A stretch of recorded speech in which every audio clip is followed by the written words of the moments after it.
Olá, um ótimo dia para você e para toda a sua família. Seja muito bem-vindo ao assunto do dia desta segunda-feira, dia 28 de maio. Estamos juntos em mais uma edição do programa aqui na tela da Rede Brasil de Comunicação e é sempre muito bom contar com o seu carinho e também com sua audiência. Hoje aqui no nosso programa vamos falar sobre problemas no fígado, isso mesmo. E ainda vamos conferir juntos as oportunidades de emprego disponíveis para hoje. Tem também as notícias da internet sobre o tema, a enquete do dia. Daqui a pouquinho vamos lançar a nossa pergunta de hoje. Você vai ligar e responder aqui a nossa pergunta da enquete e também você terá a oportunidade de ligar e mandar a sua dúvida sobre o tema. Teremos tudo isso e muito mais. Então fica conosco, porque o assunto do dia só está começando.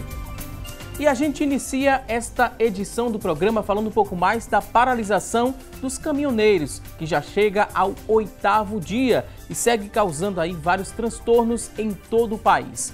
No final de semana, o governador do estado, Paulo Câmara, garantiu que 100% da frota de ônibus estaria circulando nesta segunda-feira nas ruas, né? Mas a população nas ruas, ela não viu a situação do transporte público normalizar.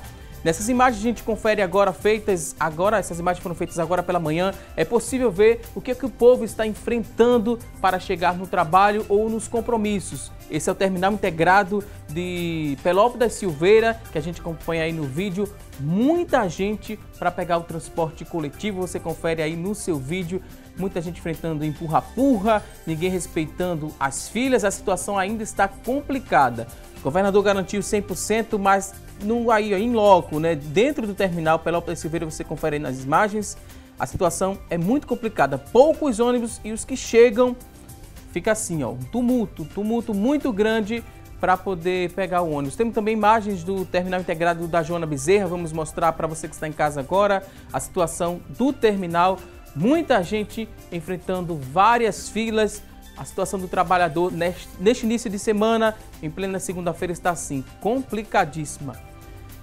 O Sindicato dos Rodoviários informou que 60% das frotas está circulando hoje aqui na região metropolitana do Recife, enquanto o governador anunciou 100% da frota. A gente não vê isso na prática.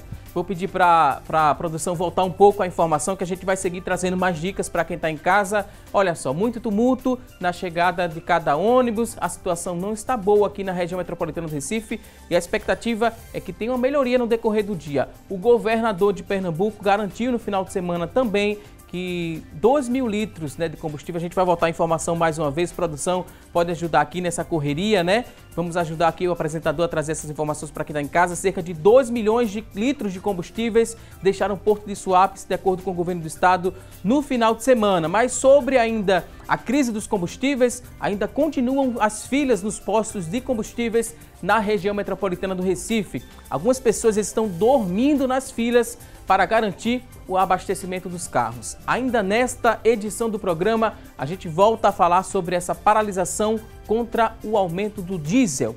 E agora a gente volta a falar sobre o tema desta edição do programa, problemas no fígado. E o fígado, ele é um órgão responsável por diversas funções vitais e pelo funcionamento correto também do nosso organismo.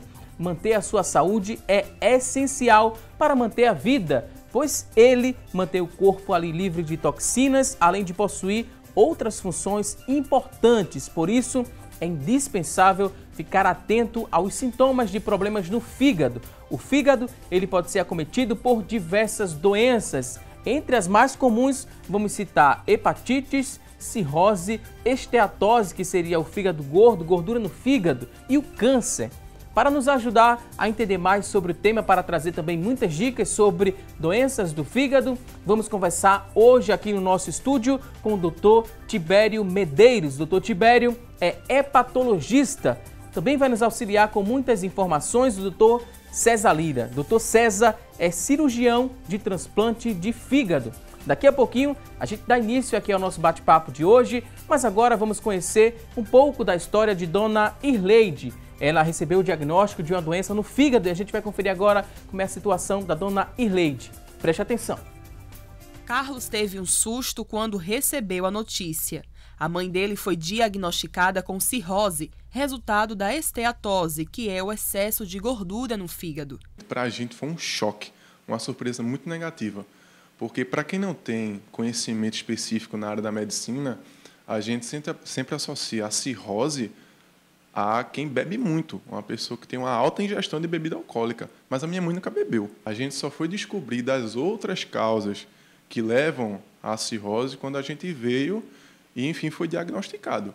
O diagnóstico para a Irleide, a mãe do Carlos, chegou quando ela já havia desenvolvido a cirrose, uma das consequências pelo agravamento da inflamação do fígado. Os pacientes também podem desenvolver hepatite cirrótica ou câncer de fígado, tudo porque a esteatose não apresenta sintomas. A esteatose, que anda tão famosa por aí, é o acúmulo de gordura, né, nas células hepáticas. E esse acúmulo de gordura acontece, né, em pacientes com aumento de ingesta de carboidrato, de lipídio, com diabetes descontrolado, obesidade, que não fazem atividade física, em que esse aumento de gordura no fígado pode causar uma inflamação no fígado. Então, assim, o diagnóstico precoce dessa doença é essencial, porque os pacientes são assintomáticos. Então, no início, o paciente tem esteatose e não sente absolutamente nada. O que acaba acontecendo é que muitos pacientes que têm o fígado inflamado e evoluem com cirrose já vêm para o consultório quando tem sintomas importantes. Então, Dona Irleide foi uma paciente que era totalmente assintomática, assim, ela estava acompanhando por uma anemia, e a médica hematologista pediu um ultrassom de abdômen. Nessa solicitação desse ultrassom, foi que foi avaliado o fígado com esteatose, já com sinais de início de cirrose e com um nódulozinho. Na ressonância, a gente já viu que esse nódulozinho era um tumor de fígado, né, um hepatocarcinoma, e a gente está tentando tratar esse tumor para a gente listá-la para o transplante de fígado. 20% da população brasileira sofrem com gordura no fígado, que é mais comum em pacientes com obesidade e diabetes. Em alguns casos, o tratamento só é possível com a realização do transplante. Quando esse paciente começa a ter inflamação do fígado, que é hepatite, isso vai evoluindo para cirrose, aí sim a gente tem tratamentos mais direcionados. Certo? Então, vai variar de caso a caso. A maior frequência dos pacientes tem esteatose sem inflamação, mas, como não tem como nós sabermos previamente quem vai evoluir ou não, todos esses pacientes têm que passar com um médico especialista. Segundo a médica hepatologista, a prevenção está ligada a um estilo de vida saudável. Carlos aprendeu isso acompanhando de perto o tratamento da mãe. A mudança pode ser difícil, mas é fundamental. Mudar o seu croissant para um prato de feijão, mudar a sua coxinha para um prato de verduras, é muito complicado. A gente aconselha a todos os nossos queridos amados espectadores que eles tomem cuidado. Pense no seu futuro. Pense daqui a 10, 20, 30 anos em que seu corpo não será o mesmo, que você não vai ter a mesma força, o mesmo vigor, o mesmo metabolismo. E tudo aquilo que você praticou lá atrás vai ter consequências lá na frente. Pois bem, terão consequências, né? E quem está em casa nos acompanhando, a gente concorda com a opinião do Carlos. Não é fácil, né, ter essa mudança, a mudança de hábito. Quando a gente fala em qualidade de vida, precisamos levar em consideração muitos fatores, qualidade da alimentação, também a preocupação com atividade física e também com o descanso. No decorrer aqui do nosso programa, vamos trazer muitas dicas e orientações para você que está em casa. Vamos falar sobre problemas no fígado. Daqui a pouquinho a gente volta a falar sobre sintomas, né? No início a doença é assintomática. Quais sinais que poderiam mostrar para você que está em casa que você pode estar sofrendo com algum problema no fígado? Daqui a pouquinho os convidados vão esclarecer mais e melhor sobre o assunto. Agora a gente abre o espaço do programa para você participar. Que tal interagir aqui no nosso programa? Vamos participar? Vou lançar a partir deste momento a nossa enquete. Hoje temos a seguinte pergunta a fazer a você que está em casa nos acompanhando. Olha só a pergunta da nossa enquete. Hoje a pergunta é a seguinte: você sofre com algum problema no fígado? Sim ou não? Você vai ligar para responder essa pergunta bem objetiva. Você vai responder se sim ou se não no 3424-1547. É a nossa linha interativa, está disponível a partir de agora. Você também pode responder aqui a nossa pergunta no 3424 1977 é a nossa linha interativa, são 2 números, 1547 e 3424-1977. Liga, responde aqui e aproveita já a oportunidade e manda também sua pergunta sobre o assunto. Se você tem acesso à internet, você pode entrar na nossa fanpage, facebook.com/assunto do dia. É o nosso espaço disponível na internet, você acessa, deixa seu depoimento, sua dúvida. Daqui a pouquinho vamos ler aqui ao vivo e repassar a pergunta para os convidados que terão o maior prazer em responder a sua pergunta. 99209-4819 é o nosso WhatsApp, também disponível, 99209-4819. Mande aí quantas dúvidas você tiver sobre o tema. Daqui a pouquinho vamos responder ao vivo.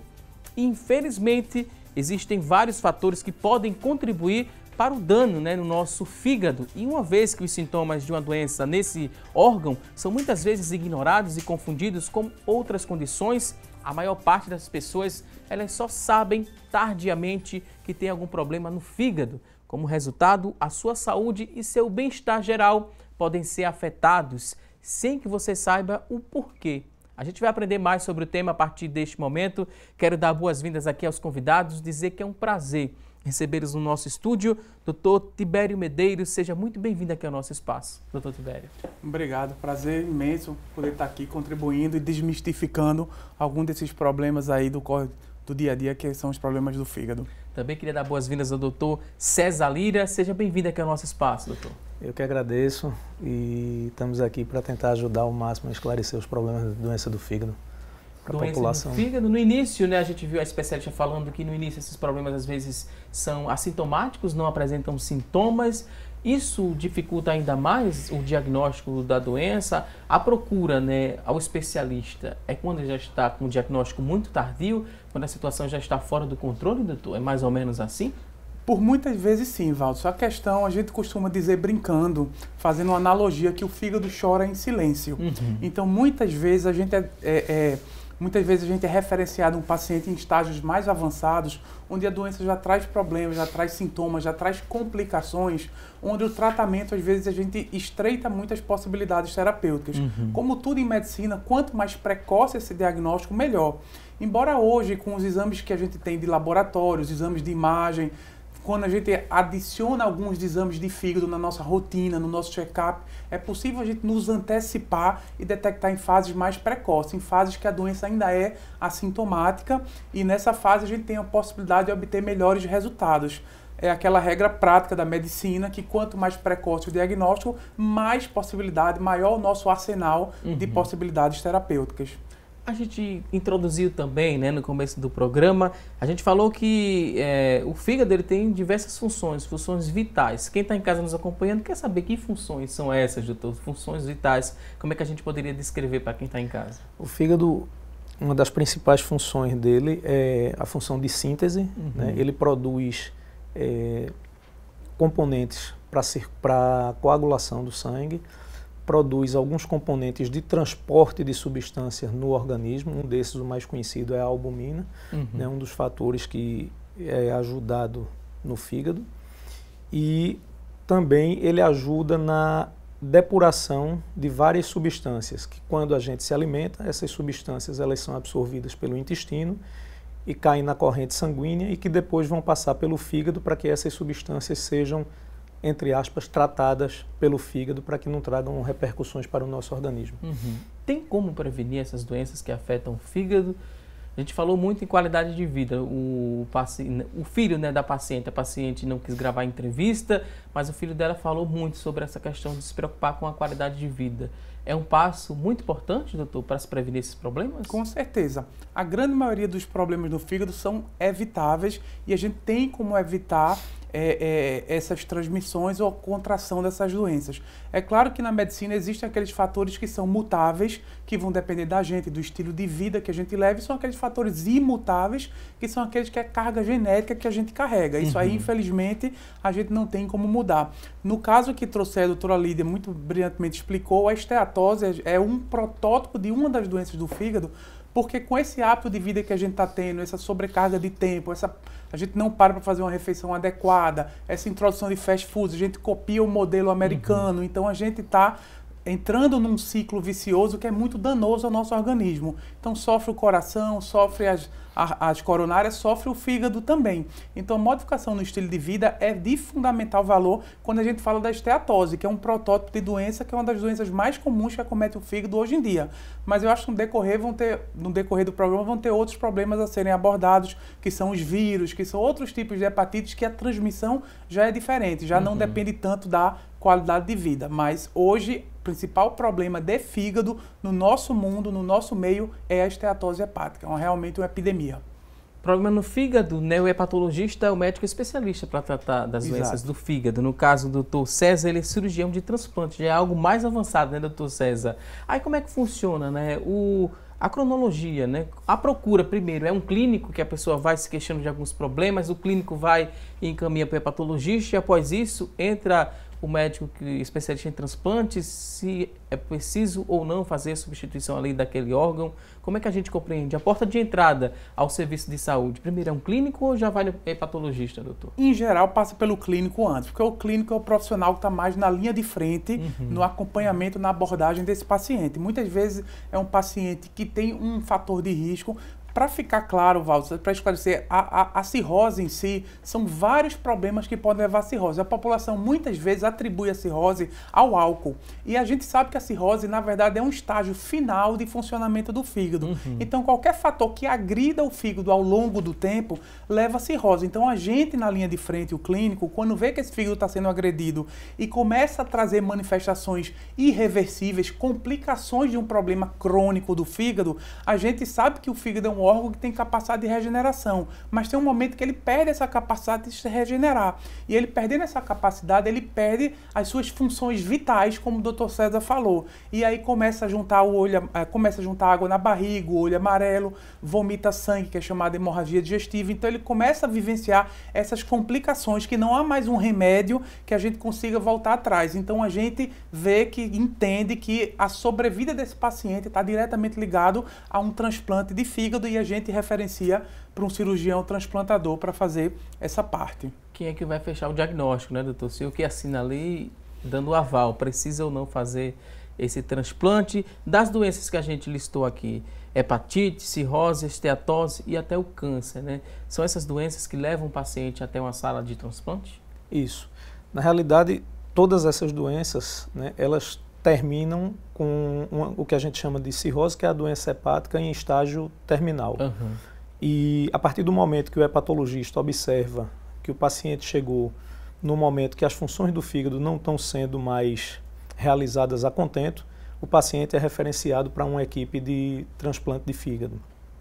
E, na realidade, o que nós cirurgiões fazemos, né, o diagnóstico já vem, e o que o cirurgião faz é fazer uma avaliação do paciente e da indicação do transplante.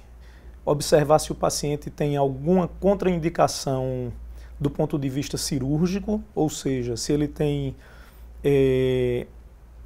fatores que possam impossibilitar a realização da cirurgia, sejam esses fatores ligados à anatomia da pessoa em si, ou seja, esses fatores ligados ao estado geral do paciente, né? Porque muitas vezes a doença do fígado ela vem associada a outras coisas que caminham em conjunto, principalmente nos pacientes que desenvolvem cirrose por álcool, né? São pacientes tabagistas e que têm outras comorbidades, como problemas no coração, problemas de pulmão e que têm um risco cirúrgico muito elevado.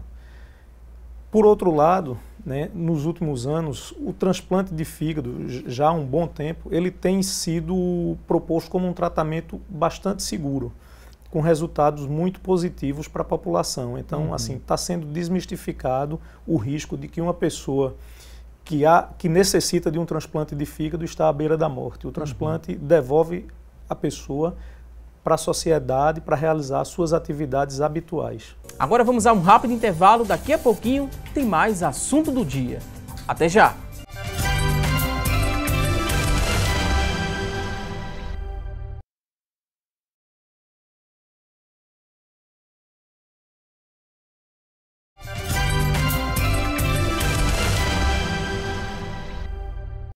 E hoje aqui no nosso programa estamos falando sobre problemas no fígado.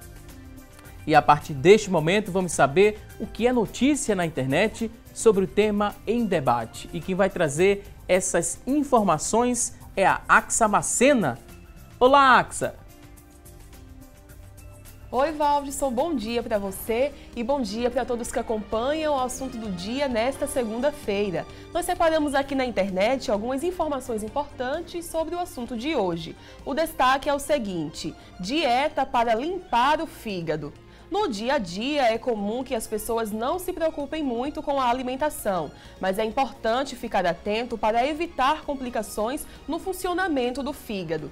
De acordo com especialistas, alguns alimentos de fácil digestão devem ser consumidos de forma moderada. O importante é dar preferência a peixes magros, carnes brancas, legumes, frutas, sucos naturais e leite desnatado. Atenção também ao preparo das refeições. Sempre que possível, os alimentos devem ser cozidos. Isso porque a tendência é que a gordura fique na água que deve ser dispensada.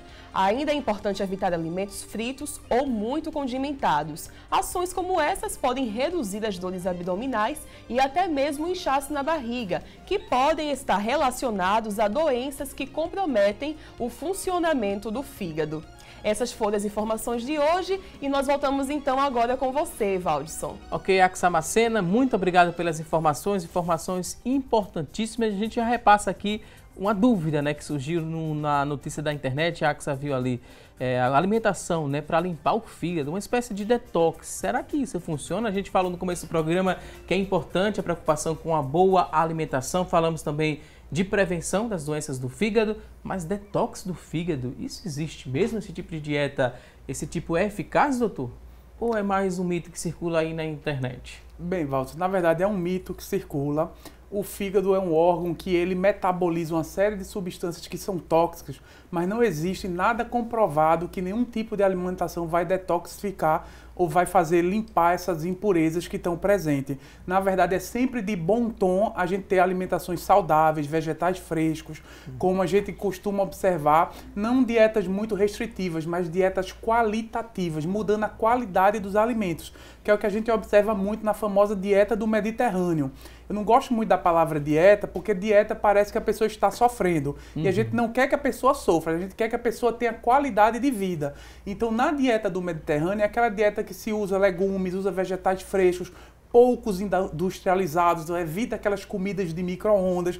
Inclusive, muita gente do Mediterrâneo toma sua taça de vinho na hora do almoço sem grandes repercussões ao fígado, porque na verdade é uma modificação do estilo de vida. Isso sim faz o fígado trabalhar de forma saudável. E em analogia, não só o fígado vai se beneficiar, mas uma série de outros órgãos e sistemas também. Mas a detoxificação é um grande mito, que existe um grande charlatanismo por trás e uma grande indústria também faturando em cima disso, sem nenhuma comprovação científica. Claro que hábitos saudáveis é muito eficaz e é o que realmente a gente deve assumir e adotar como postura. Então é muito importante, né, doutor César, a gente prestar atenção no que o médico especialista ele explica, porque na internet a gente encontra algumas verdades que podem ajudar a gente a compreender mais sobre as doenças no fígado. Mas também tem muitos mitos, fala um pouco também de automedicação na internet, às vezes até o vizinho fala, né, tomei tal remédio, melhorou muito o problema que eu tinha no fígado, mas o que serve para ele não serve para a gente às vezes, não é verdade, doutor? Pois é, a questão da detoxificação, eu costumo dizer que não é qualquer chá ou qualquer tipo de suco que vai trazer isso, né, para tirar tuas impurezas. O que vai tirar, entre aspas, tuas impurezas é você mudar seu estilo de vida, é você praticar atividade física, você fazer alimentações saudáveis, com bastante vegetais, tirar produtos industrializados, tirar gordura. Então, isso é a verdadeira detoxificação, né? O descanso também deve ser levado em consideração, a boa noite de sono. Isso. Tudo isso. E é extremamente importante não cair nos modismos. Né? Sempre por trás dos modismos existe uma indústria querendo faturar. Então, é extremamente importante que se tenha a opinião de um especialista na área para que se possa seguir e sem fazer nenhum dano extra ao que você já poderia ter de doença no fígado. A gente vai trazer algumas informações agora, algumas afirmações que a gente encontrou na internet. Algumas são verdades, outras são mitos. Vamos mostrar aqui no nosso telão para deixar quem está em casa bem informado sobre o assunto. Vou mostrar, perguntar se é mito ou verdade. Vocês trazem uma explicação para a gente aprender mais sobre problemas no fígado. A primeira diz o seguinte: enxaqueca. A enxaqueca é causada por algum problema ali no fígado, doutor? Tem alguma verdade aqui? Enxaqueca é causada pelo fígado? Não, mito de forma ou verdade? alguma. Mito. Totalmente mito. Enxaqueca é um problema neurológico. O neurologista é o profissional mais capacitado para avaliar. Existem remédios para prevenir as crises, mas a gente lida com as doenças do fígado e as pessoas que têm doença do fígado não têm uma incidência maior de enxaqueca. Realmente é uma atribuição popular que ficou enraizada por séculos, mas a gente fala com bastante segurança que é mito. Próximo ponto, vamos conferir aqui. Será que é mito ou é uma verdade? O enjoo é sinal de algum problema no fígado? Mito ou verdade? O enjoo é um sinal extremamente inespecífico, né? E várias doenças, inclusive algumas doenças no fígado, podem te trazer algum sintoma de enjoo, mas não é específico do fígado, não. Ótima explicação. Próximo ponto, mito ou verdade? O fígado ele abastece o corpo quando ficamos em jejum? É verdade ou é mito? O abastecimento do corpo vem através do fígado? Não, na verdade, a forma que está formulada a pergunta não fica muito claro. Mas o fígado é um órgão que ele supre, ele nutre energia em períodos de jejum. Ele é um órgão que acumula algumas substâncias que têm energia, como glicogênio.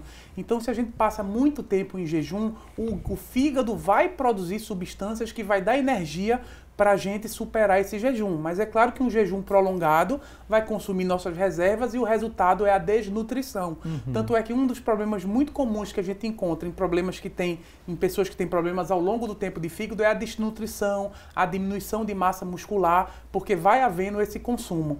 Era só a questão da formulação que eu acho que não ficou um pouco clara, mas o fígado sim tem esse papel de trazer substâncias essenciais ao nosso organismo em períodos de jejum prolongado. Sua resposta ficou muito clara, doutor. Explicou para quem está em casa bem direitinho. Próximo ponto, vamos mostrar aqui. Será que é mito ou verdade? Os chás, eles fazem mal à saúde? Ao fígado, à saúde do fígado? Mito ou verdade? Alguns chás fazem mal, né, e há relatos, inclusive, de chás que podem levar a falência hepática aguda, ou hepatite fulminante, que se o paciente não for tratado a contento, ou se o fígado não se recuperar, o leva a um transplante de fígado de urgência. Mas é o que? A substância que tem no chá? É a forma que a gente consome ele quente? O que é que a gente... Não, são chás com substâncias que são maléficas ao fígado. Algumas ervas que a gente ainda não conhece bem, né? Acho que Tibério então, por isso que pode é bom ficar atento também, porque tem complemento aí. Exato. Na internet tem alguns chás, né, que as pessoas dizem para perder peso, para isso, para aquilo. Exato. A gente tem que estar muito atento ao consumo abusivo, excessivo de chá, porque eu costumo até dizer em tom de brincadeira. Nós, às vezes, o pessoal rotula que nós, como médicos alopatas, que não é... Às vezes eles dizem, esses médicos, eles não acreditam no poder medicinal. Não é isso. A gente acredita. Inclusive, os antibióticos, tudo, muito surgiram de ervas, de plantas e tal. Nós acreditamos, mas da mesma forma que uma erva pode trazer um efeito benéfico, se eu tomo um chá de boldo e melhora a digestão, ele pode ter seu efeito maléfico também. Então, chá verde, chá de babosa, alguns chás que a gente não conhece a origem, chás de origem indiana, eles são chás que podem trazer um efeito benéfico, mas podem trazer um efeito maléfico também quando passam pelo fígado. Quando eles são absorvidos, eles vão passar pelo fígado, agridem o fígado e dá caso até de perca de função do fígado. Muitas vezes esses compostos, esse shake, essas substâncias ditas emagrecedoras, milagrosas, trazem muitos compostos que a gente não conhece. Então, às vezes, é mais fácil a gente acreditar num composto, tomar 20 pílulas, do que modificar estilo de vida. E é isso que às vezes a população quer, tomar 20 comprimidos e atingir o resultado ideal a curto prazo. E realmente a gente, eu, Dr. César, a equipe que a gente trabalha de transplante lá no IMIP junto com o Jaime da Fonte, a gente tem visto cada vez mais casos de pessoas precisando de um transplante de fígado de urgência pelo consumo inadvertido desses chás, pela falência hepática aguda, como o Dr. César falou. Então, é preciso muito cuidado com essas fórmulas milagrosas. Eu costumo dizer, brincando, se existisse pílula mágica, eu seria o primeiro a estar tomando, e eu não estou tomando essa pílula porque ainda não descobrimos. Ok, só para reforçar para quem está em casa, o Dr. Tibério Medeiros é hepatologista e coordenador cirúrgico do serviço coordenador clínico do Serviço de Hepatologia do IMIP, não é isso, doutor? Exato. E o doutor César Lira, cirurgião de transplante de fígado e coordenador do Serviço de Transplante do Hospital Português. Serviço de transplante de fígado. Ok, a gente segue aqui com mais informações, mitos e verdades. Estamos trazendo aqui algumas afirmações e descobrindo se é mito ou se é verdade. O ideal é comer doces quando se tem hepatite? Isso aqui é uma regra? É o ideal? Mito ou verdade, doutor Tibério? Mais um mito que ficou, esse veio de gerações e eu particularmente passei por isso também, comi muito doce quando tive minha hepatite na infância. Só reforçando que hepatite é um termo genérico para inflamação do fígado, então uma série de substâncias, medicamentos, álcool, chás podem causar hepatite.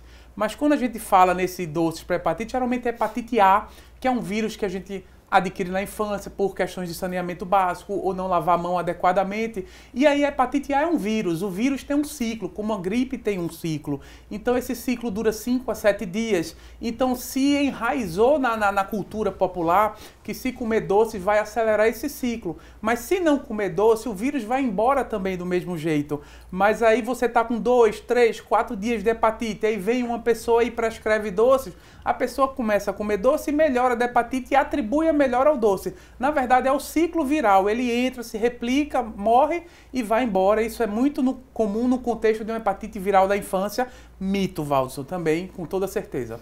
Vamos à próxima tela, doutor César. Já ouviu muito falar sobre isso também, né, doutor? Estava rindo um pouquinho ali, lembrando, né?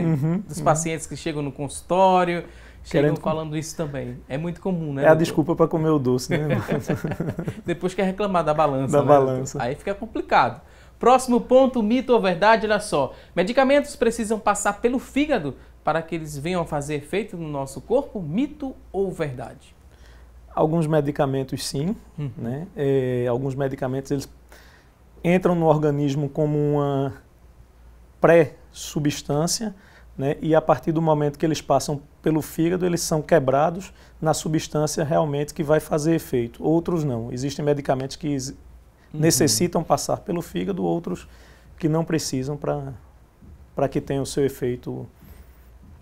Aí a gente pode destacar nesse ponto, né, o perigo da automedicação, né? Imagina esse fígado recebendo um número excessivo de medicação.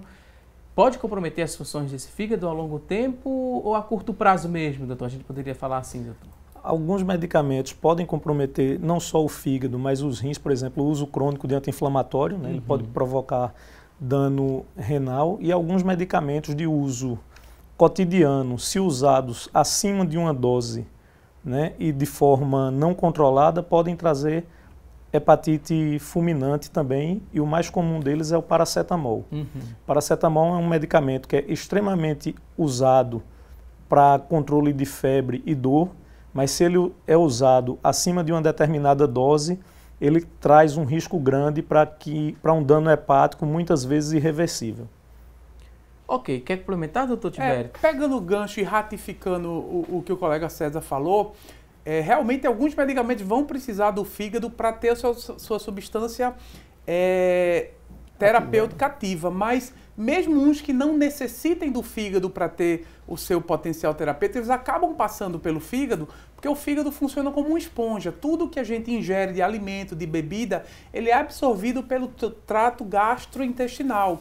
E o trato gastrointestinal drena todo o volume sanguíneo pelo fígado. Então, mesmo aqueles remédios que não precisem do fígado para ter seu efeito terapêutico, eles passam pelo fígado. Então, eles passando pelo fígado, eles sofrem uma ação energética no fígado. E essa ação pode ser benéfica ou não. Então, o cuidado da automedicação é porque vai passar pelo fígado e, assim, a resposta que o fígado vai ter, muitas vezes é imprevisível e a gente não tem como prever. Porque tem pacientes, como o doutor César falou, que ingere paracetamol e tem uma hepatite aguda, outros ingerem e não tem. E aí, cada pessoa tem o seu histórico, como eu falei no começo, genético, que é o imutável e sua predisposição. Mas essa automedicação é perigosa, por quê? Porque potencialmente todo remédio passa pelo fígado e tem um potencial lesivo aí que a gente às vezes não tem como prever, não tem como balancear, que vai ter ou não problemas no futuro. Então, o segredo é medicar-se sempre com a receita médica e aquelas medicações já de usos habituais prescritos pelo médico e evitar essa automedicação, porque pode ter surpresas. A gente lida com transplante de fígado, então a gente acaba... Muitas coisas que viram mito acham que é raro, mas o raro passa a ser frequente quando a gente lida num serviço de ponta, de referência, a gente começa a ver que isso realmente acontece. Vocês falaram em hepatite aguda, tem hepatite fulminante também, é a mesma coisa, aguda, grave, fulminante, porque tem uma relação da febre amarela, né, agora, a febre amarela tem uma relação direta com a hepatite aguda, a hepatite fulminante. O que é que vocês poderiam falar mais sobre isso para quem está em casa nos acompanhando? A gente usa o termo hepatite aguda para o desenvolvimento súbito de uma doença. Não só de hepatite, mas de qualquer outra patologia, quando ela tem um desenvolvimento súbito que você dá o diagnóstico naquele momento. A hepatite fulminante, ela vem normalmente de alguma agressão aguda ao fígado, de alguma agressão recente, e que leva rapidamente a uma deterioração muitas vezes irreversível da função do fígado e que o paciente precisa ser transplantado, submetido a um transplante de fígado num percentual menor e dependendo da causa que leve a essa fulminação do fígado, você pode ter uma reversibilidade espontânea. Mas na grande maioria dos pacientes, a hepatite fulminante, se o paciente não for transplantado, ele vai a óbito por falência do fígado. O que a gente poderia falar dessa recente identificação, né, que a febre amarela ela pode causar a hepatite fulminante, doutor? É verdade. E claro que isso é uma minoria, isso é uma grande minoria. A gente sabe que quando a gente trata com percentual é uma quantidade pequena, mas eu costumo dizer, quando a gente tem um percentual de 0,1, 0,5%, não é zero. Então alguém está sob esse risco. Quanto mais gente acometida, mais pode ter. Habitualmente a febre amarela não é uma causa frequente de hepatite fulminante, mas quando a gente começa a ter surtos e epidemias, é claro que a porcentagem pequena passa a ser uma camada representativa e pode levar a hepatite fulminante, como o Dr. César bem explicou, que é essa perda aguda de função do fígado. Trazendo uma analogia para ficar mais claro para o nosso telespectador, como o rim quando perde a sua função, o paciente entra numa diálise e a diálise o mantém vivo. Então o rim tem essa vantagem. O fígado, quando perde sua função, hepatite fulminante, a gente não tem uma máquina que substitua feito hemodiálise. Então, quando o fígado perde sua função, só nos resta um transplante, referenciar para um centro transplantador e torcer para que esse fígado chegue a tempo. Envolve uma logística muito grande, tudo dentro do contexto SUS, que é um motivo de orgulho para a gente. Então, o SUS que a gente tanto fala, tanto critica, mas é por ele que a gente tem que lutar, porque a nossa população depende muito do SUS. Então, os nossos transplantes basicamente são 100% aqui em Pernambuco feitos pelo SUS e realmente envolve uma logística muito grande. Os cirurgiões sempre de sobreaviso, uma equipe de enfermagem, uma equipe de captação, porque esses casos podem surgir a qualquer momento. A gente pode terminar a nossa entrevista aqui e receber uma ligação que em Maceió, em João Pessoa, no interior, está tendo um caso de hepatite fulminante e a gente tem que agir rapidamente para tentar salvar a vida desse paciente. Nesse caso de hepatite fulminante, né, quanto tempo a pessoa consegue aguardar na fila de espera por um transplante? Não consegue? Consegue. Existe uma graduação dessa hepatite. Né? Tem pacientes que você consegue passar uma semana, 2 semanas. Tem paciente que não aguenta 2, 3 dias. Varia muito da gravidade do caso. No caso do transplante também, doutor, só para complementar, esse transplante ele tem que ser o órgão completo, porque a gente aprendeu, o senhor explicou no começo do programa, que o fígado ele tem o poder de se regenerar, né? Mas aí eu tenho uma falência múltipla desse órgão, eu posso receber parte de um fígado de outro doador, vai fazer efeito no meu corpo e ele também vai conseguir se regenerar no meu corpo? Sim. Existem 2 formas de ser transplantado. Você pode fazer um transplante de fígado inteiro, de doador cadáver, ou você pode fazer um transplante de um doador vivo, do qual você retira um segmento do fígado e você coloca num paciente que está necessitando. Existe um percentual que você tem que calcular direitinho, uma relação do peso do fígado com o peso de quem vai receber e o peso que vai ficar do fígado relacionado ao peso do doador também, para você não colocar em risco a vida de quem está doando o fígado. Só a título de curiosidade, né? A gente falou que, a princípio, essas doenças elas são assintomáticas, não apresentam sintomas, mas, por curiosidade, o fígado ele fica situado mais ou menos aonde, né? Do lado direito, do lado esquerdo, Para a gente mostrar. É nessa região. Do lado direito, lado embaixo das costelas, no final das costelas, ao lado direito. Aqui fica o exatamente fígado. aí onde você está com a mão, um pouquinho mais para cima. Um pouquinho mais, aqui assim. Ele fica um pouco protegido pelas últimas costelas. Ok. Está situado aqui meu fígado. Então, para você que está em casa, por curiosidade, fica aqui. No começo, se tiver algum problema, se você sentir alguma dor aqui, não quer dizer necessariamente que há algum problema no fígado. Não, geralmente o fígado não dói. O que a gente tem é a dor provocada no lado direito, você pode ter por uma distensão da cápsula do fígado, que não é tão comum, e as dores localizadas do lado direito, elas se misturam muito, às vezes, ou com problemas na vesícula, ou com problemas de gastrite, que são sintomas que têm mais ou menos a mesma inervação e que as dores são mais localizadas nessa área. Mais uma vez, vou pedir licença aqui aos convidados, vamos a um rápido intervalo. Você que está em casa, tem dúvidas sobre o tema, pode mandar sua pergunta no nosso WhatsApp 99209-4819, 99209-4819. Manda sua dúvida, daqui a pouquinho vamos ler e responder ao vivo. Vamos a um rápido intervalo e até já!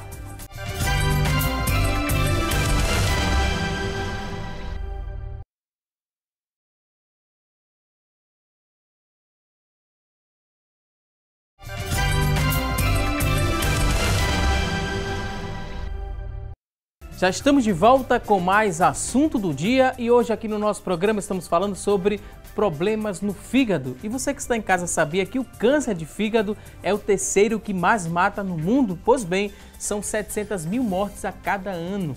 E no Brasil, de 2011 a 2015, mais de 44 mil pessoas morreram por causa do câncer, né? E o diagnóstico tardio é uma das razões para o elevado número de óbitos aqui no nosso país. Os dados eles estão no estudo divulgado pela Universidade de São Paulo e esse estudo também mostra ainda que 62,2% dos pacientes que morreram com câncer no fígado, eles foram diagnosticados tardiamente. A gente segue para falar um pouco mais sobre o assunto, tem muita gente participando, a gente vai começar a responder aqui a sua dúvida, você ainda tem perguntas a fazer, mande para a gente no WhatsApp no 99209-4819 é o nosso WhatsApp disponível e a gente segue aqui para responder a muitas perguntas. Vamos ver aqui de quem é a primeira pergunta. O telespectador é o Hernani, ele que mora em Machados e parabeniza aqui o tema do programa e também parabeniza os convidados pelas informações. E ele fala o seguinte: minha namorada teve trombose que afetou vários órgãos e ela ficou com hipertensão pulmonar e atingiu também o fígado, né? Ela come sardinha enlatada, isso pode prejudicar o fígado, já que ele já se encontra afetado? Por favor, me tire essa dúvida sobre o fígado. É o Hernani que mora em Machados. Bem, Hernani, claro que um caso desse é um caso um pouco complexo, a gente precisaria destrinchar melhor uma história clínica adequada, ver os exames laboratoriais, mas a sardinha enlatada, apesar de ser enlatado, não é um alimento que a gente considera benéfico pela industrialização, não teria muita relação com a trombose. A trombose, em geral, a gente tem que investigar se a pessoa tem um fator predisponente para a trombose, ou se toma algum remédio feito anticoncepcional ou corticoide que induz a trombose. Na verdade, realmente um caso desse é um pouco mais complexo, precisa de uma avaliação mais setorizada, mas existem tromboses que acometem o fígado, às vezes o próprio problema de cirrose induz essa hipertensão pulmonar, mas várias causas são envolvidas aí, então eu acho que requer uma avaliação mais detalhada. Mas quanto à sardinha enlatada, não vai piorar a trombose, não. Ok. Próxima pergunta, a dúvida agora é da Josi. Ela fala o seguinte: foi diagnosticada com esteatose hepática leve. Ela gostaria de saber se algum tipo de tratamento... Queria saber de algum tipo de tratamento para essa doença. Eu vou precisar fazer um transplante de fígado, doutor?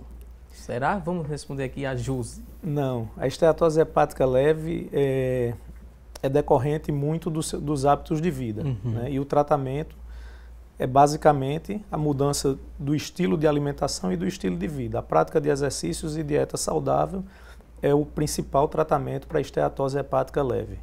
É preciso ter um pouco de cuidado, porque assim, como ela é silenciosa, né, os pacientes são assintomáticos, se a esteatose não for tratada, ela pode se agravar e ela pode também levar a inflamação no fígado. Você tem uma associação de inflamação no fígado junto com gordura no fígado, que é o que a gente chama de esteatohepatite, e que isso vem atualmente se tornando uma das principais indicações de transplante e, se eu não me engano, nos Estados Unidos já é a primeira causa de transplante, são as cirroses desenvolvidas em pacientes com gordura no fígado e que tem inflamação no fígado, inflamação provocada pela gordura. Próxima participação é da Edinaura, ela que mora em Prazeres, ela quer saber o seguinte, ela fala que quando se alimenta, né, quando ela faz a ingestão de algum alimento, de qualquer que seja o alimento, ela diz que se sente mal. Ela quer saber se pode associar esse mal-estar a algum problema no fígado. O que é que a gente poderia dizer, né? Já que ela não aceita bem o alimento. Em geral não, Vasco, em geral não. Geralmente tem muitos pacientes que têm essas queixas, são queixas digestivas, que a gente chama queixas dispépticas, então é importante uma avaliação geral, tratar parasitose, avaliar gastrite, doença do refluxo, doenças funcionais, que a gente chama, às vezes é uma má digestão, má funcionamento de uma forma geral do aparelho digestivo. Em geral não está relacionado ao fígado, não. Eu queria só puxar o gancho, às vezes o tempo é curto, mas eu acho que é para deixar bem claro para a população, porque eu acho que é um tema que a população está bem interessada. A gente fala muito na esteatose, então eu acho que a gente tem um motivo para alertar, não para alarmar. Na verdade, o que acontece é o seguinte, a esteatose ele tem o potencial de evolução para cirrose e câncer, sim, é uma minoria desses pacientes que vão evoluir. Mas como vocês mesmos trouxeram, 20% da nossa população está acometida com esteatose, então a gente está vivendo uma epidemia. Se a gente for pegar os pacientes diabéticos, os pacientes obesos, submetidos à cirurgia bariátrica, mais de 50% a 70% estão acometidos de esteatose. Então essa minoria que estão evoluindo para a cirrose, num contexto de milhares, passa a ser um volume significativo. Então a pessoa que hoje tem esteatose, ele é uma pessoa que tem o risco de evoluir para cirrose. É pequeno, mas existe. Mas também tem o risco de ter doenças cardiovasculares. Esses pacientes, às vezes, antes de ter o processo de cirrose, sofrem um infarto, sofrem um AVC, sofrem um outro problema que vai até dizimar mais cedo do que o problema hepático. Então, na verdade, a modificação do estilo de vida, que é o X da questão, é a base do tratamento, vai beneficiar não só o fígado, mas uma série de outros órgãos, até qualidade de vida, disposição para o trabalho e por aí vai. Ótimo, muito bem lembrado, doutor. Outra dúvida, a pessoa não se identificou, mas fala que teve há 42 anos, né? Há 42 anos teve hepatite, mas ela não sabe qual tipo da hepatite. Ela queria saber se corre o risco de contrair a doença novamente. Há 42 anos teve hepatite, não sabe o tipo. Será que ela pode contrair hepatite de novo? No Brasil nós temos 3 tipos de hepatites mais comuns, né? Existem 5 diagnosticadas, é isso, Tibério? Bem documentadas, Bem documentadas são 5, né? Vai de A a E. No Brasil, as 3 primeiras, A, B e C, são as mais comuns. A hepatite A é uma doença mais comum na infância e de pessoas que vivem em áreas com condições precárias de saneamento, né? E é uma doença autolimitada que normalmente a pessoa já adquiriu anticorpos. Em relação ao período que ela adquiriu, é importante saber a forma, porque a hepatite C ela foi descoberta na década de 90. Então, muitos pacientes que fizeram transfusão sanguínea, foram submetidos a procedimentos cirúrgicos ou pacientes usuários de drogas injetáveis à época, né, eles podem ter contraído hepatite C e ter uma evolução silenciosa dessa doença. É importante que ela procure um médico e que faça a tipagem para a pesquisa de que tipo de hepatite ela teve. Porque se foi hepatite B ou C, ela precisa ser acompanhada periodicamente por um especialista. Por um hepatologista. Por um hepatologista. Ou seja, a mensagem, César, por exames de sangue, a gente consegue tirar com grande grau de certeza a dúvida do nosso telespectador. Precisa apenas uma avaliação mais detalhada. Ok, a dúvida agora é da Josabeth. Ela fala o seguinte: no meu exame de ultrassom deu esteatose hepática grau 2 e o meu médico disse que não era nada que o exame da alteração mesmo, disse que era algo normal. Resumindo aqui, às vezes o corretor ortográfico atrapalha um pouco, mas o médico disse para ela que não era nada anormal, era algo normal. Minha pergunta é, será que é normal mesmo esse diagnóstico de esteatose hepática grau 2? Não é algo que ela deve se preocupar? Desde já ela agradece pela resposta a Josabeth. Nada, a gente que agradece a pergunta. Na verdade, eu não sei o que o colega radiologista, em que palavras ou em que termos colocou isso para ela. Normal a gente não pode dizer que é, porque o fígado ele tem uma porcentagem de gordura considerado normal, que é menos de 5%, então isso não é visto pelos exames de imagem. A partir que os exames de imagem detectam essa gordura, o fígado fica mais brilhoso, fica mais branco ao método feito, que foi o ultrassom, ela tem a doença hepática gordurosa, ela tem gordura no fígado. E aí entra tudo que a gente vem batendo. Realmente ela precisa modificar estilo de vida. Até porque às vezes a gente foca no fígado, mas quem tem gordura no fígado geralmente pode ter gordura nas coronárias, gordura em outros locais. Então, às vezes, é uma sinalização para um problema metabólico maior. Então, é uma sinalização que não só o fígado pode estar sofrendo, mas da mesma forma que eu acumulei gordura no fígado, eu posso estar tendo outros problemas cardiovasculares. Então, não é normal de forma alguma a gente ter esteatose e precisa sim ser tratado. O que a gente precisa só ter cuidado para não alarmar e muitos pacientes chegam para a gente achando que vão para um transplante, que vão ter câncer, que não é isso que vai acontecer. Agora, potencialmente, a doença pode evoluir sim. Ok.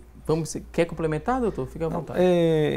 O que, pegando o gancho do que Tibério falou em relação à esteatose, não é porque seja muito comum que ela deve ser considerada normal.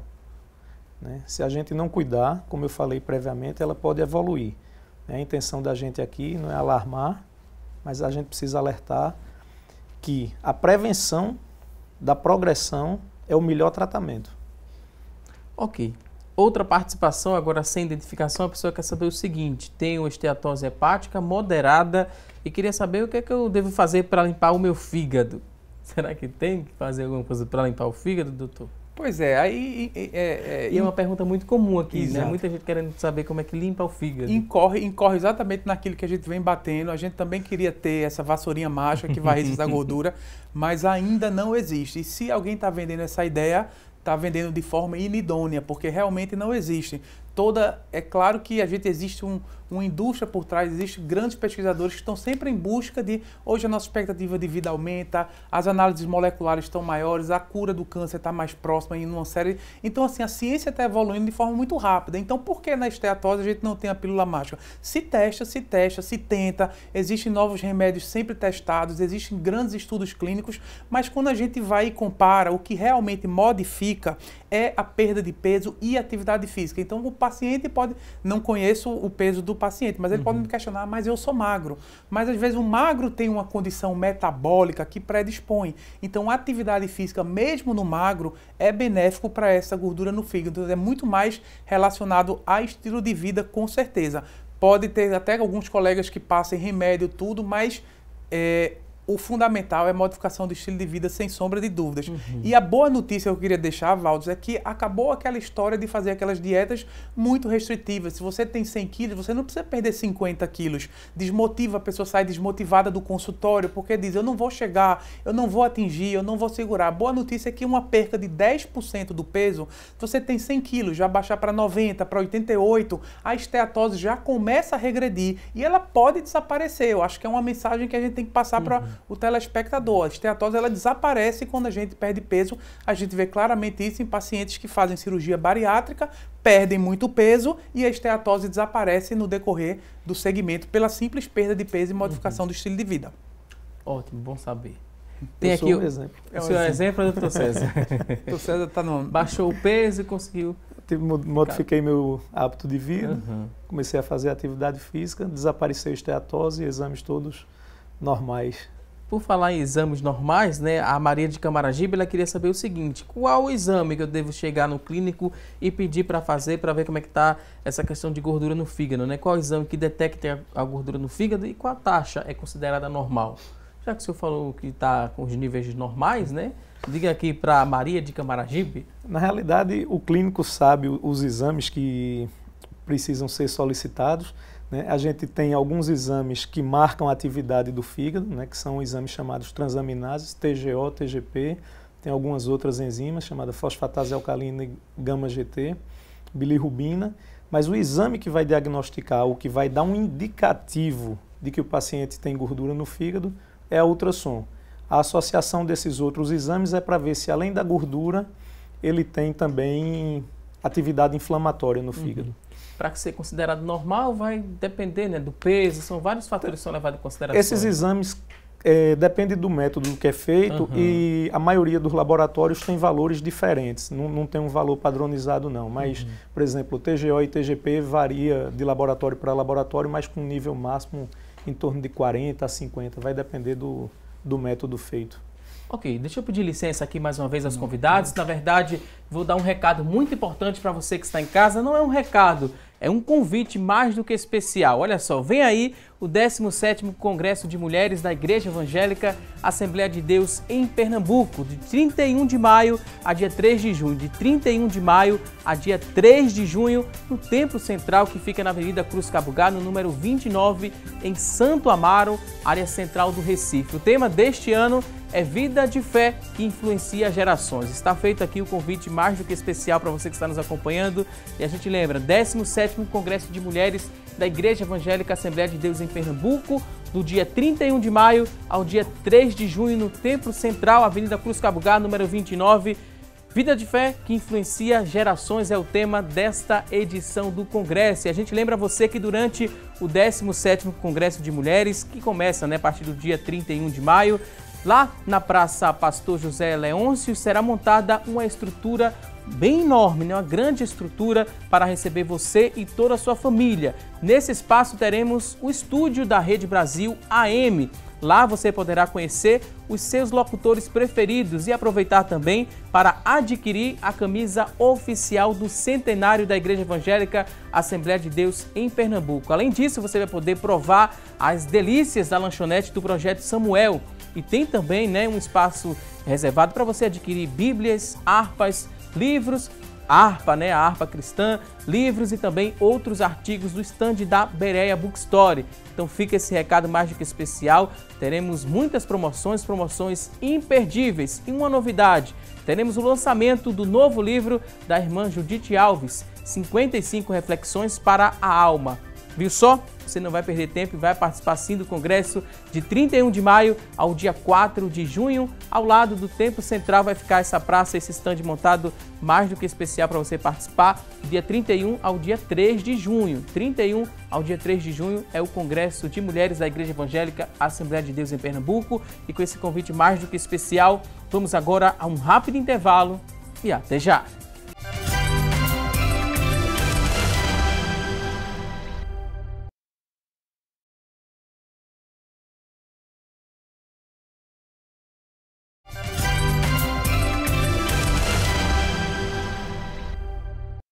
Voltamos com mais assunto do dia e agora vamos direto conferir as vagas de emprego disponíveis para hoje. Preste muita atenção e boa sorte!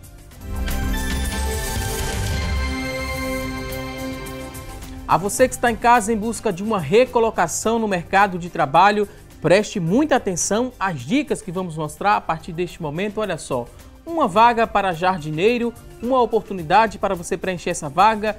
Exigência, você tenha ensino médio, ensino fundamental completo, experiência de 6 meses, R$ 954 é o salário.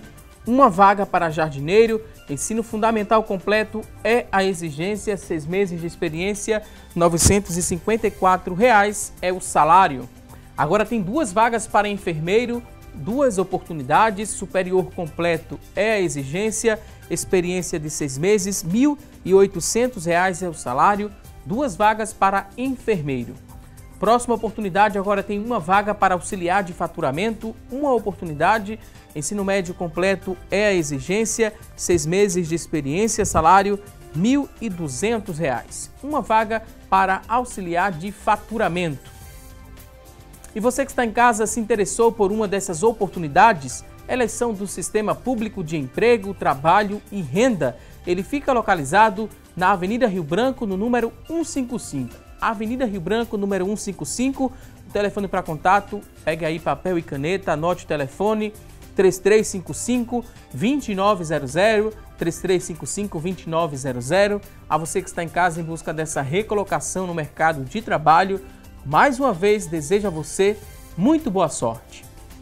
Vamos seguir para falar mais sobre problemas no fígado. Temos muitas perguntas através do telefone e também através do WhatsApp. A primeira dúvida que chegou pela linha interativa é da Marilene Fortunato. Ela que é de Afogados, tem 47 anos. Ela diz que toma chá de boldo e amora para diminuir o calor da menopausa. Esses chás, eles fazem mal ao fígado? Será que fazem mal ao fígado? Chá de boldo e de amora para diminuir o calor ali da menopausa. Ela pode tomar tranquilo. Uhum. Tem nenhum excesso desses chás pode provocar alguma coisa no fígado? Não. Né, Muitas vezes o chá é mais a substância em si do que a quantidade que toma, que é o que a gente chama de uma reação inesperada ou idiosincrásica, o nome técnico, mas muitas vezes não está relacionada ao excesso, diferentemente do paracetamol, como o Dr. César já falou, que é relacionado ao excesso. Ok. Temos muitas perguntas também através do nosso WhatsApp. Vamos correr aqui para ganhar tempo. Estamos no último bloco do programa, muita gente participando. Vamos mostrar aqui de quem é a próxima participação. A dúvida do telespectador, a pessoa não se identificou por enquanto, mas fala o seguinte. Há uns 3 anos fiz alguns exames, né? Um desses exames foi o de sangue. O resultado deu gordura no fígado. Depois fiz uma ultrassonografia e constatou realmente que era gordura no fígado. Fiz o tratamento, mas não voltei ao médico para fazer uma reavaliação. É preciso esse retorno? E eu já complemento, né? É importante esse retorno para fazer uma reavaliação? Sim ou não? Há 3 anos fez os exames, deu gordura no fígado, fez tratamento e não voltou ao médico. O que a gente poderia dizer para essa telespectadora? Pronto, é preciso sim. Isso aí requer um acompanhamento periódico, regular, não precisa ser nada mensal, nem submeter uma bateria de exames, mas precisa sim estar sempre acompanhando o estilo de vida, as taxas do fígado e outras condições que vão também concomitantemente aumentar o risco de doenças cardiovasculares. Então, são pessoas que não só a modificação do estilo de vida a gente vem batendo, mas pessoas que têm que estar com a glicose controlada, o colesterol controlado, tem que estar com triglicerídeos controlado, tem que ter atenção à ingesta etílica também, porque se associa muita esteatose ao álcool. Então, eu costumo dizer, é um fator agressor a mais. Então, se a gente já tem a gordura no fígado pelo sobrepeso, pela má alimentação e ainda bebe, são mais fatores agressores. Então, existe uma série de condições associadas que precisam ser controladas e monitoradas. Então, com certeza, deve sim manter esse acompanhamento. A próxima participação é do Guilherme, ele que mora em Piedade. Ele quer saber o seguinte: gostaria de saber se o fitoterápico extrato de alcachofra tem ação favorável ao fígado? Vocês podem responder alguma coisa sobre isso? Guilherme, que mora em Piedade. Não, Guilherme, a alcachofra, não há documentação específica que a alcachofra vai melhorar. O chá, de uma forma geral, o chá tem umas propriedades que a gente chama coleréticas, o nome técnico, mas são propriedades que facilitam a digestão de uma forma geral. Então, como muitos dos sintomas que a gente sente, a gente costuma atribuir ao fígado, às vezes quando a gente melhora a digestão ou se sente melhor, só pelo fato de hidratar, estar bem hidratado, se sente melhor e atribui que houve uma melhora do fígado ou uma melhora hepática. Na verdade, uma melhora da digestão, às vezes, tem esse fator confundidor. Não há documentação de que vá melhorar o funcionamento do fígado, não. O Everaldo, que mora em Prazeres, ele fala o seguinte: às vezes ele fala que maltrata o fígado, ele tem consciência disso. Tem alguns alimentos que vocês poderiam dizer para ele, né, que são bons para o fígado? É a dúvida do Everaldo de Prazeres. Na realidade, é o que a gente falou algumas vezes já hoje no programa, né, que são os alimentos naturais, né? Verduras, legumes, carne branca, principalmente peixe, né? Evitar frituras, tudo que tem, se ele maltrata o fígado, às vezes as pessoas maltratam junto com o álcool, né? E o álcool sempre tem a associação dos tira-gostos, que são muitas vezes comidas bem ricas em gordura, né? Então você tem uma somação de fatores além do álcool, as outras comidas, então ele deve evitar e ter um acompanhamento. Tibério, quer complementar não, também. E só complementando que hoje já está bem documentado também que o café é benéfico ao fígado, né? Então, assim, aquela pessoa, a gente tem que ter o bom senso. A pessoa tem labirintite ou uma doença do refluxo, uma gastrite que não possa tomar café, é uma questão. Mas o café, as suas propriedades são benéficas ao fígado. Então, isso já é uma evidência bem robusta, bem definida em toda a literatura que o café é um bom alimento para o fígado, sim. Foi o Everaldo, agora tem o Erivaldo de Prazeres. Ele quer saber o seguinte: ele diz que come crustáceos e sente às vezes algumas cólicas fortes. Quer saber se tem alguma reação, né, com o fígado, alguma relação com o fígado. Seria uma reação do fígado nessas cólicas fortes? E ele já complementa, já se falou em doação de fígado no programa. Já que ele cresce novamente, quantas vezes eu posso doar o fígado? São 2 perguntas. Primeiro, essa questão dos crustáceos, né? sentir dores fortes, é uma reação do fígado? Primeiro o doutor Tibério responde essa. Pronto. Não, em geral não. Em geral o crustáceo, depende de como é preparado, no óleo, no azeite, se é frito, se é cozido. Em geral não. Essas reações são alterações digestivas, gastrointestinais, formação de gases, má digestão relacionada a isso aí. A gente, às vezes, em relação ao fígado, é comer crustáceos, ostras cruas, que você pode contrair algumas hepatites pela não higienização adequada desses alimentos. Mas em relação aos sintomas, não. Geralmente, o fígado ele vai passar sem sintomas aí. O fígado, para dar sintomas, ele tem que estar sendo acometido de uma forma aguda, uma hepatite, uma forma bem tardia. Esses sintomas não são do fígado, não. A outra dúvida bem interessante, né, doutor César? Quantas vezes pode se doar o fígado, já que ele cresce novamente? Uma vez só.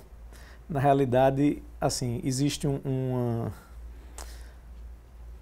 mito em relação à regeneração do fígado. O fígado ele se regenera quando você tira, mas para você tirar um pedaço do fígado para doar para uma pessoa, você precisa respeitar alguns limites anatômicos.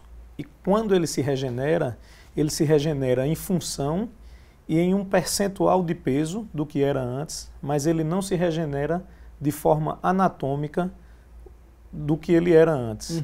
Então você não tem mais como tirar um novo pedaço daquele fígado para que seja doado para uma outra pessoa.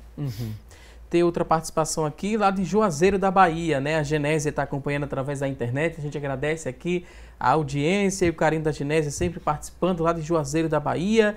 Ela dá parabéns aqui pela escolha do tema e ela quer saber se alimentos preparados no micro-ondas ou no forno elétrico, esses alimentos podem fazer mal ao fígado? Genésia de Juazeiro da Bahia. Olha, diretamente não, Genésia, mas indiretamente os alimentos que a gente prepara em micro-ondas são alimentos industrializados, ricos em conservantes. Então vai totalmente de contrário, de oposto à dieta mais saudável que a gente preconiza. Então não é que você eventualmente esquentar uma lasanha, alguma coisa no micro-ondas vai dar uma hepatite ou afetar diretamente o fígado. Mas o que a gente observa são as pessoas que são mais magras, que têm hábitos mais saudáveis, que têm pouca gordura no fígado, são pessoas exatamente que não fazem esse tipo de alimentação e valoriza muito a refeição, uma refeição em família, uma refeição balanceada, uma refeição colorida, que a gente costuma dizer, com mais atenção à qualidade do que à quantidade. A gente está muito bitolado a olhar rótulo, ler rótulo, e na verdade a gente tem que ter uma modificação mais global do que estar olhando só pequenas coisas do dia a dia. Agora o Adriano está participando, ele está falando lá de Itambé, né? Ele quer saber o seguinte, é uma dúvida muito comum, que já foi feita aqui essa pergunta várias vezes. A pergunta do Adriano é, como, né, eu posso saber se meu fígado ele está funcionando mal? Só fazendo o exame, né?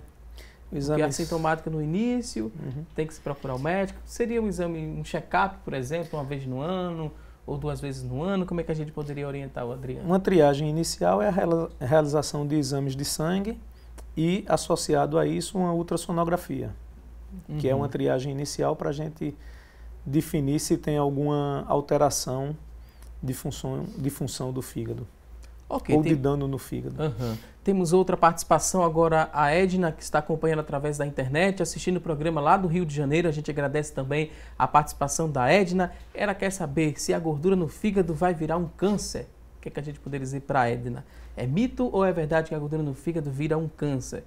Acompanhando a gente lá do Rio de Janeiro, bem distante, através da internet. A gordura no fígado, se não tratada, num percentual pequeno, como o Tibério já explicou antes, ela pode evoluir na associação da gordura com inflamação no fígado, pode evoluir para cirrose e a grande maioria dos cânceres de fígado, eles se desenvolvem quando o paciente já tem uma cirrose estabelecida. Algumas doenças, como esteatohepatite, que é a inflamação do fígado associada à gordura, e hepatite B, você pode ter o desenvolvimento de câncer no fígado sem o desenvolvimento estabelecido de cirrose. Então, uma gordura associada à inflamação, e se você tem um comportamento que agrida seu fígado com uma certa frequência, você tem um risco maior do que pessoas que têm hábitos saudáveis de desenvolver câncer no fígado, sim. Ok, temos outra pergunta, chegou através do telefone, vamos ver de quem é a outra participação, vamos seguir para... A pergunta agora é da Agarima, né? A pergunta da Agarima Mera, do Ibura, tem 69 anos e ela diz o seguinte: tomo chá de cidreira e camomila sempre que estou com insônia, tenho gordura no fígado. Esses chás, eles podem fazer mal ao fígado? Da Agarima Mera, do Ibura.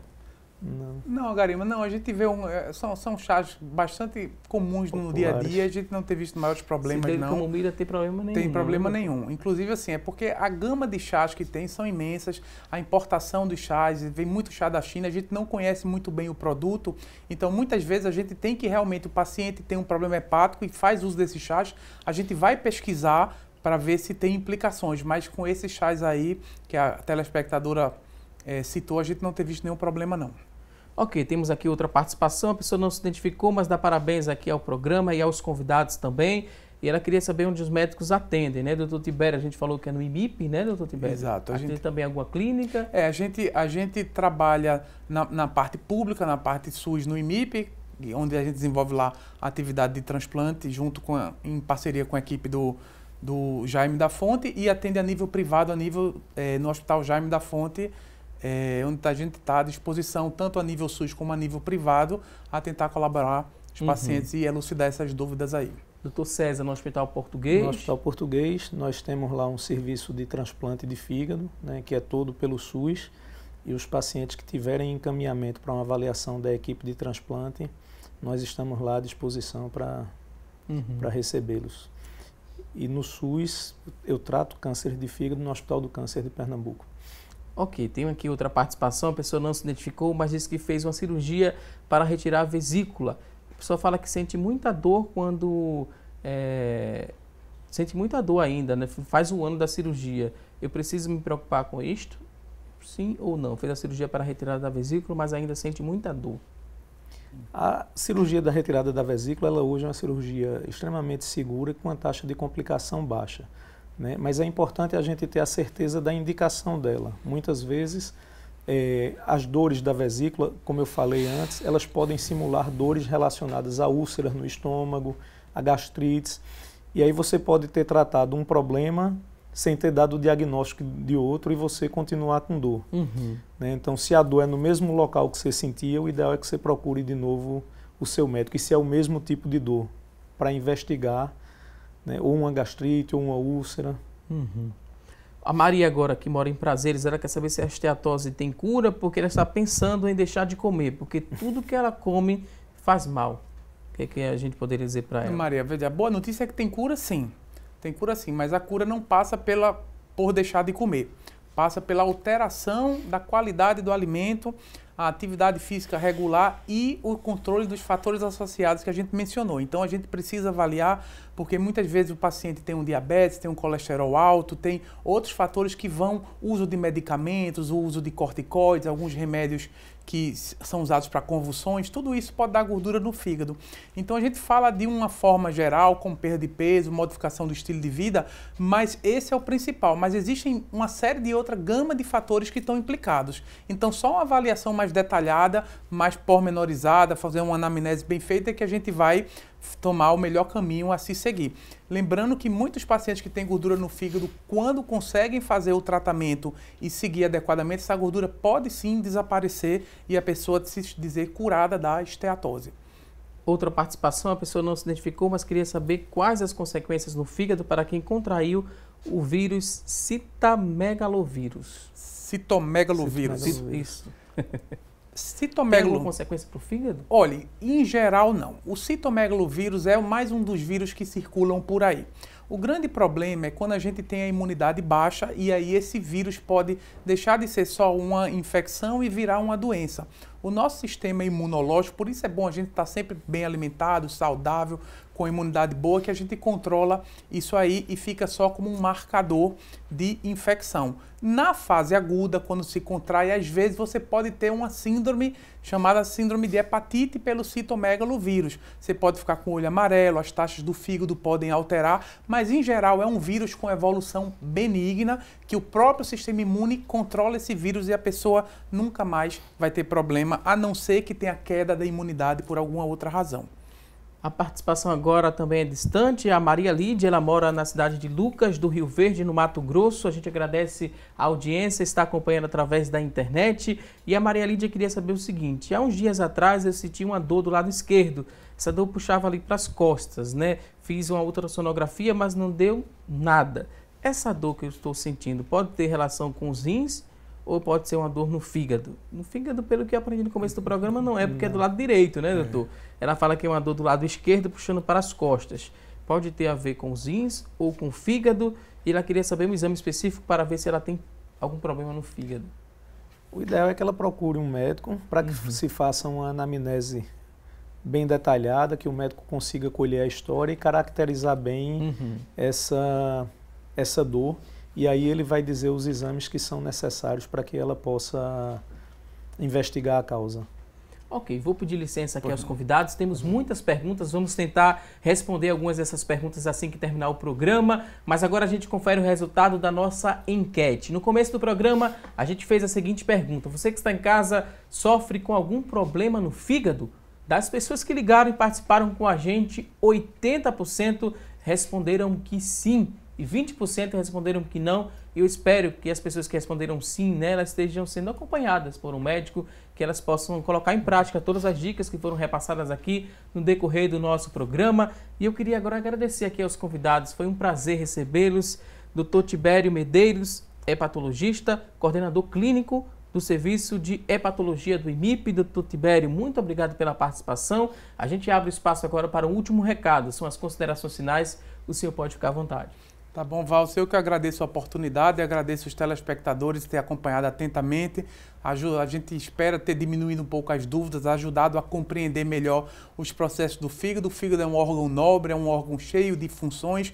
Então, claro que isso aqui a gente tentou ser o mais claro possível, mas existe uma gama de fatores que realmente só uma avaliação médica mais detalhada vai ajudar.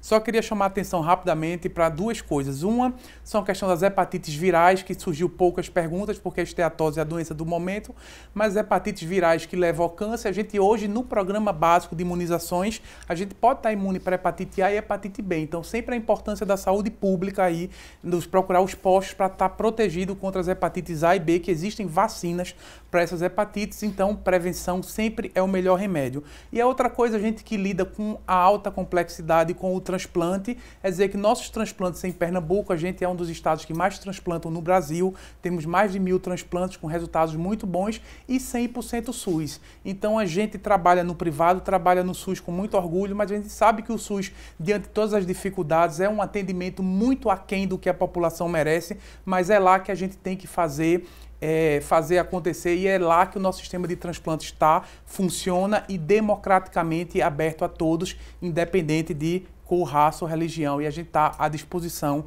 no IMIB para receber esses pacientes 100% SUS com muito prazer. Mais uma vez, muito obrigado, doutor Tibério. Também queria agradecer ao doutor César Lira. Doutor César é cirurgião de transplante de fígado e é coordenador do Serviço de Transplante de Fígado do Hospital Português. Doutor César, considerações finais. Muito obrigado. Fique à vontade. Obrigado, Valdes, pela oportunidade. Eu espero que a gente tenha conseguido ajudar aí a população, né, e colocar que o Serviço de Transplante do Hospital Português está à disposição dos pacientes, né. É um serviço todo coberto pelo SUS, né? Se tem uma das coisas que funcionam hoje no SUS é o Sistema Nacional de Transplantes, que respeita a equidade da população, não tem distinção de classe social, de cor, de nada. Nós hoje temos o serviço, a gente começou há 2 anos no Hospital Português, realizamos 51 transplantes e estamos hoje com uma sobrevida perioperatória de 95%, ou seja, com resultados de centros de excelência no primeiro mundo e assim, com todo o apoio do hospital e tudo garantido pelo SUS.